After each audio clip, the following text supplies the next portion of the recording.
शिवार झालया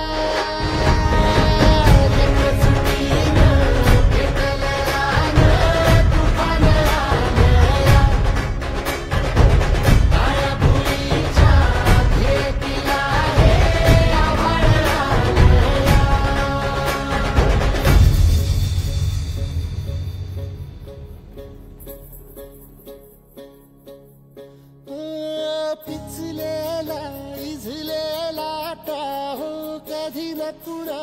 कळला तळमळलीस तू करपुनी हिरवा पदर तुझा जळला छळ केला पिढी जात तुझा ग उखडून वनराई अपराध किती झाले पण आता शरण